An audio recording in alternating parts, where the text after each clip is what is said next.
سب دیکھنے اور سننے والوں کی خدمت میں محبت بھرا سلام. عرفان احمد خان صاحب ہمارے ساتھ ہیں. خان صاحب سے پوچھیں گے جرمنی میں کیا چل رہا ہے, کیا اپڈیٹ ہے, گورنمنٹ کیا کیا نئے کوئی قدم اٹھانے والی. خان صاحب کیا حالات ہے یہاں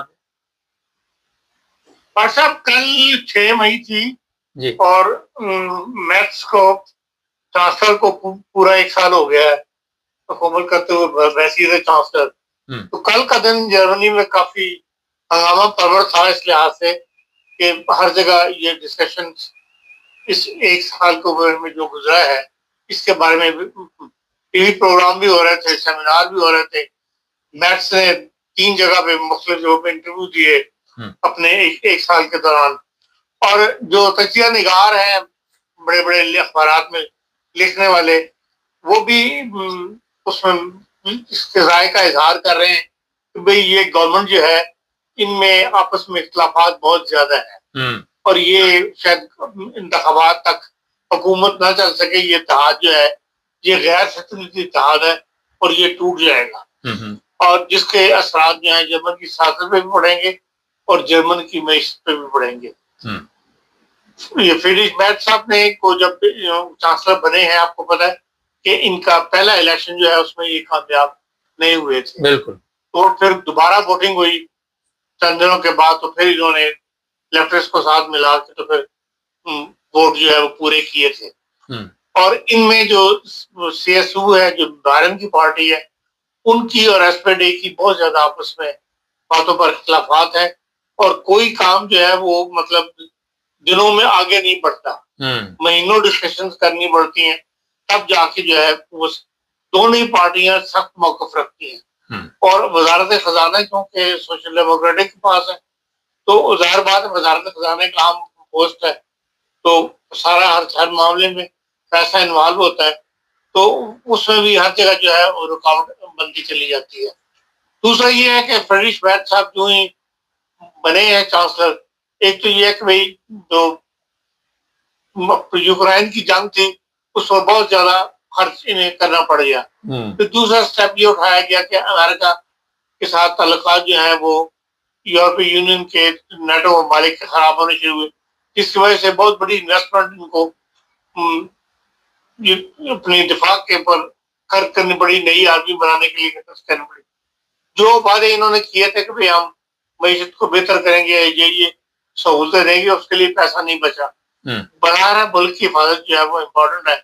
تو یہ ساری باتیں جو ہیں کل ڈسکشن میں سارا دن جرمنی پہ چلتی رہی ہیں اور لوگ وریڈ ہیں اس معاملے میں کہ بھئی ہماری معیشت جو ہے وہ جرمنی کی اسٹاپ. اوپر سے ٹرمپ صاحب نے دوبارہ 25% جو ہے وہ ڈیوٹی لگا دی ہوئی ہے ٹرکس اور جرمن کاروں کے اوپر. تو یہ مارکیٹ بھی اس لحاظ سے بھی جرمنی کو ایک دھچکا لگے گا کہ وہاں پہ اب امریکہ بہت بڑی مارکیٹ ہے جرمن کاروں کی, اور ظاہر بات ہے کہ وہاں جب 25% چیزیں مہنگی ہو جائیں, 15 سے پہلے 25 کی تھی پھر 15 کی, اب دوبارہ 25 میں چلے گئے ہیں, تو ظاہر بات ہے کہ اس کا اثر جو ہے جرمن معیشت پر پڑے گا.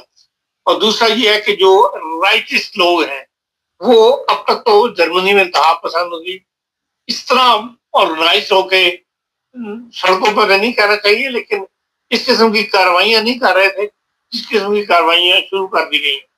ابھی 2 ہفتے اب جب یہ ایران کی جنگ زوروں پر تھی ان دونوں آپ کو پتا ہے جرمنی پورے جرمنی کے اندر ایک اسپیشل چھاپے مارے گئے تھے, اور زیادہ تر یہ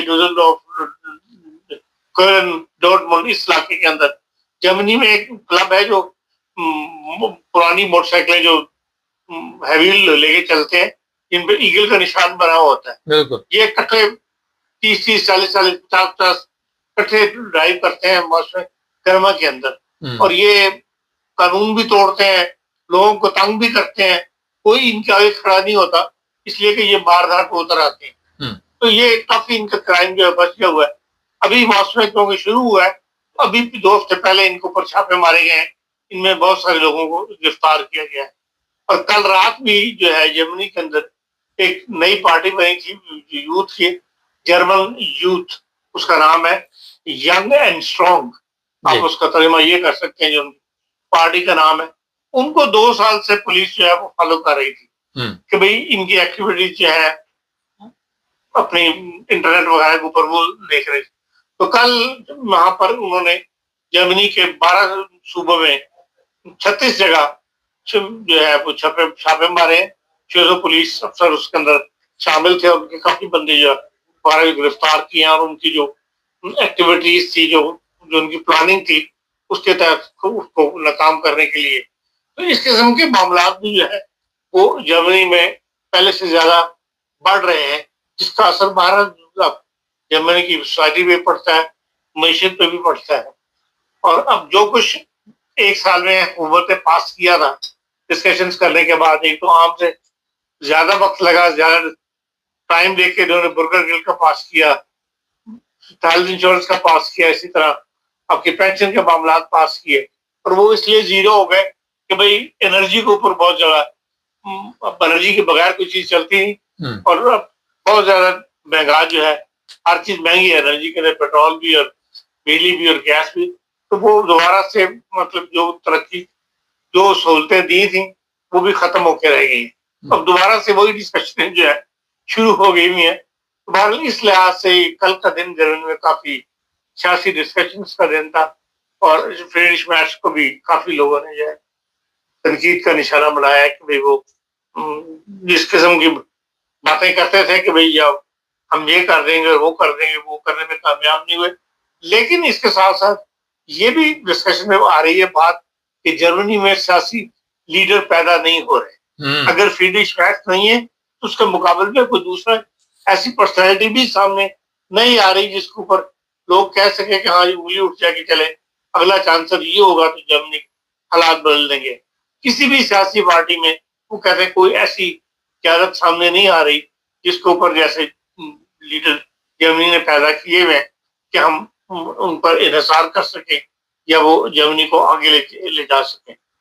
اور اس قسم کے حالات جو ہیں جرمنی میں سرگزشت کا سامنا ہے لوگوں کو. حضرت ایک سال میں کوئی اہم فیصلہ کیا ہو جو کرنے کے بعد نافذ بھی ہوا ہو, کوئی ایسا فیصلہ اس گورنمنٹ کا ہے؟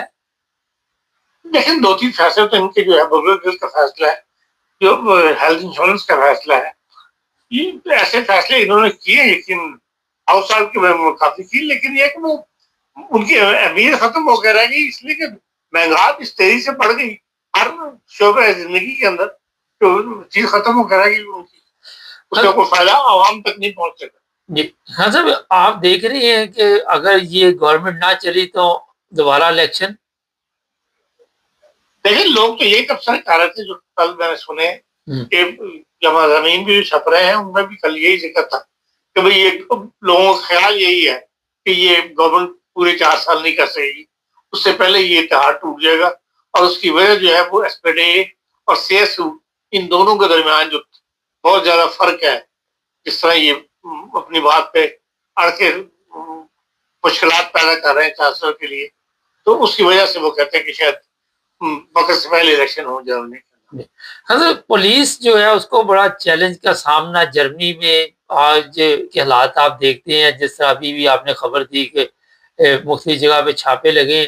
اس سے پہلے بھی ڈسلڈورف کے علاقے میں پولیس کے چھاپے لگے, کسی جگہ پہ غیر ملکی ملوث ہوتے ہیں, کسی جگہ پہ غیر ملکیوں کی اسمگلنگ کا بھی کام چلتا ہے, وہاں بھی چائنیز مائنیز دوسرے لوگوں کو پکڑ کر اس میں اضافہ ہوتا جا رہا ہے, کمی نہیں ہو رہی اتنے بڑے آپریشن کرنے کے باوجود بھی.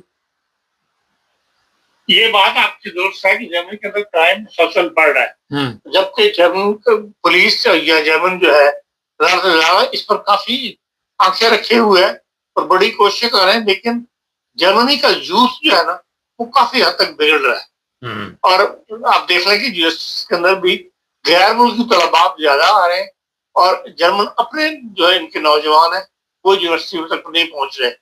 اس سے پہلے ہی پڑھائیاں ختم کر دیتے ہیں, یا ابھی بھی کرنے والوں کی تعداد جو مسلسل گر رہی ہے, اور جس کی وجہ سے یہ سب نوجوان جو ہے زیادہ تر کرائم کی طرف بڑھ رہے ہیں, جو جرمنی کے لیے ایک پریشان کن صورتحال کا سامنا کرنا پڑ رہا ہے.